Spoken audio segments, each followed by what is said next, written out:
Hello, dear viewers.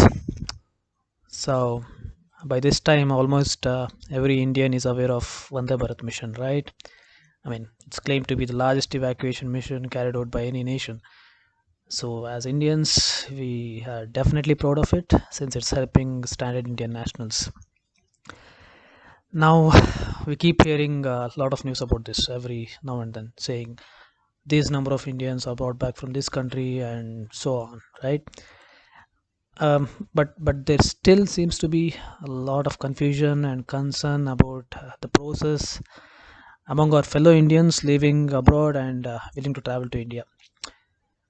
Since I myself recently traveled to Namma Bengaluru from Europe through Vande Bharat flight, maybe I can help to clarify a few confusions or questions related to process and maybe quarantine related questions travelers might have. Basically, I wanted to travel to Karnataka since June, and I was told that I'm supposed to register with the Indian Embassy in Vienna, which I did, by the way. The register was through Google Docs, which had a lot of questionnaires. I mean, anybody can answer those basically. So initially, I was of the impression that the embassy will let us know about when we can travel, as they had done previously when the mission had actually initially started. I mean, but we never heard anything from the embassy. Even after repeated emails, there was nothing. When the DGCA announced few more flights from Frankfurt to Bengaluru, I tried contacting embassy again. Then they told me that I'm supposed to book the tickets through Air India website directly. But by the time the embassy told me about this, the tickets were already sold out, so I missed it. So I had to wait again until the next flight, which was in my case was 24th of July. Um, this time I was being very careful and I was waiting like 30 minutes prior to the booking opening time. But man, I mean, this really turned out to be one kind of an experience. So you guys, most of you maybe, I mean, already familiar with Indian Railways Tatkal booking experience, right? Okay, now probably maybe you can triple it. I mean, three times worst compared to that. Okay. First of all, the problem is I don't think Air India website is still able to manage so much of traffic coming together all at once at the same time. Secondly, uh, it will many times straight away show you as tickets being sold out. Tickets are not available anymore, right? But if you give up here, then it's going to be your loss. You gotta keep you got to keep trying, and sometimes the tickets will pop up again. Funny, I know, but it's a fact. Now let's assume you pass this first hurdle and you make it to the booking site. Okay. Now, if you are unlucky like me, your booking is bound to fail multiple times with some payment error or saying the seat is gone. Once you reach the payment stage of it, right, it will straight away say that the seat you selected is gone. I had to spend about 3 hours refreshing every time. I used two laptops, multiple browsers, mobile app, basically every tool what I had. Then finally, I got it after about the end of 3 hours when I had given up, and I was saying myself that okay, this is the last time I'm going to try. I finally got it. So in our WhatsApp group, we had about 300 people from all of Europe, okay, wanting to travel to India, and only about 10 in the group got the tickets. So you can imagine the hurdles there. So after all this, you get a ticket, and then there are terms and conditions which says that you have to do web check-in compulsorily. Now again, there is problem here. Uh, this is something, the web check-in I'm talking about, that never worked for me, and many others in the group as well. So I could not do it. I contacted the customer care service, and they told me that I can get it done in the airport itself. That's fine. So this is all about the booking part. Now, coming to the traveling part of it, I fly from Austria to Frankfurt. Many who live in Germany took trains, some even cabs to get to the Frankfurt main airport. If you are flying to Frankfurt airport from a different flight, then you need to collect your check-in bags, exit the airport, and then enter again, check in your bags, because these are not linked flights, right? So you got to do this mandatorily. Now, once the counter opens, they will make two lines, one for the economy class and one for business, family, and priority, all combined together. Thus, authorities will then start issuing forms which you need to fill up compulsorily. Then they will once you fill it up, they'll start calling you one after another. The first thing they'll do is thermal checking for fever, okay, and then they record the temperature. Then the next counter, they will check your forms whether you have filled all the details in it.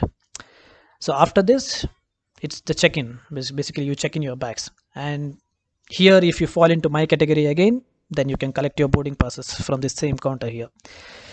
So after all this, you're all set to the immigration. Once done, you can head straight to the gates.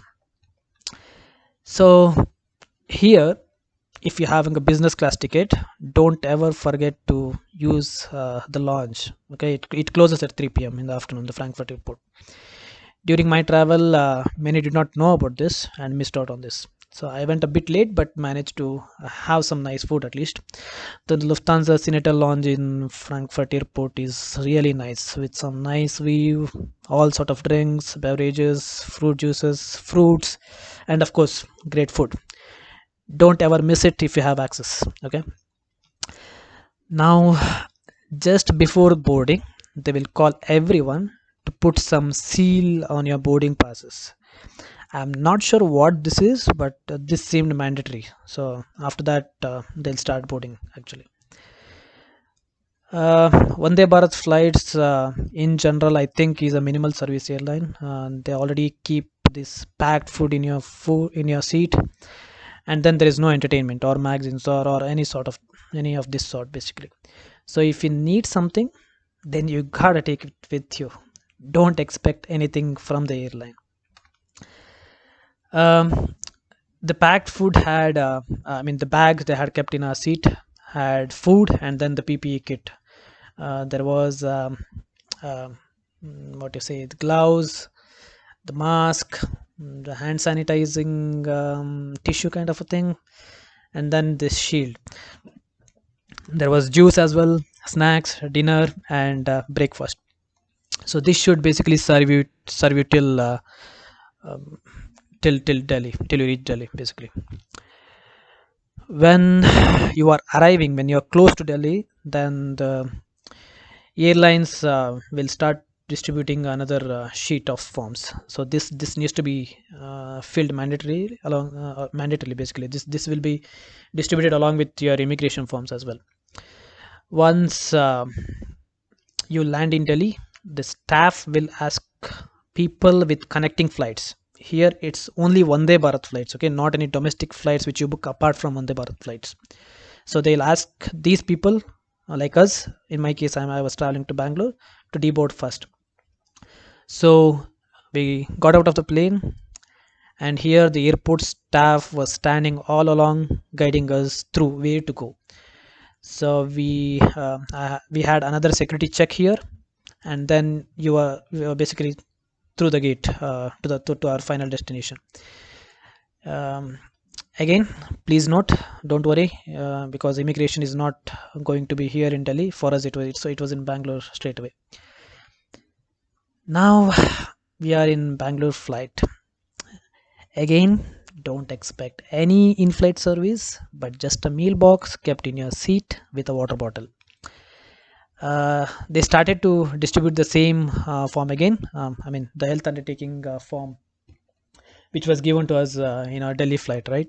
So since I already had it, I did not take it.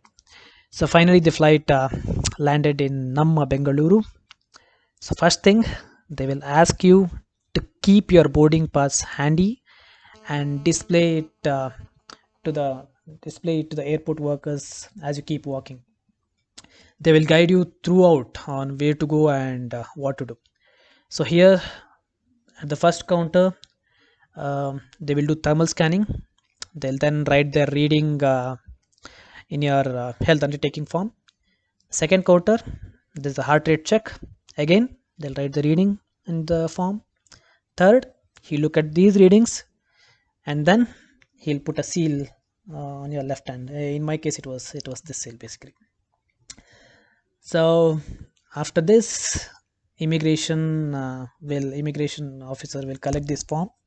They asked my home address and then they gave me a chit, and they asked me to drop this chit in a drop box just after I crossed the immigration counter. I am not sure what this is about. So then you collect your baggage and head to the exit. Here, every now and then, the airport authority will ask you to show your hand to check the seal, and then they'll direct you. Since in Karnataka 1 week institutional quarantine is mandatory, there are hotel guys. I mean, all sort of hotels, budget, 3 star, 5 star. The 3 star hotel was in Whitefield, and the 5 star was in Yeshwantpur. Having, I mean, each of these hotels have separate areas, so you can choose any of these, and once you make your selection, they will then ask you to sit and make you wait in a specific area. Once they finally have enough people, then they'll take you to the hotel through a BMTC bus. So the BMTC basically charged me here $300 to take the bus. Again, in every step there is police, and even the bus you are in will be escorted by police till it reaches hotel. But as such, I felt the Bangalore airport guys have done a really great job. There was no confusion for me. It was handled really good. I really appreciate the work there. So now let's assume you're in a hotel now. Fresh up, have some nice food, and relax. Okay. So this is basically about the entire travel experience I had. Just wanted to let you know, and hoping that it might be of any help for you guys. Okay. So I hope this information will help answer few of your questions. If you have any other question, then you can post it in the comment section. I'll try to answer them if I know. Okay, but please keep in mind, this was my experience for my travel on 24th of July 2020. Since the rule keep updating, it's always better to keep looking at the official website of each state regarding quarantine rules, and DGCA regarding Vande Bharat flights, since those are always the accurate ones, right? So if you feel this information is helpful, then you can share it with relevant audience. Finally, for those wishing to travel to India, I wish you all the best. Take care and stay safe. Okay, bye.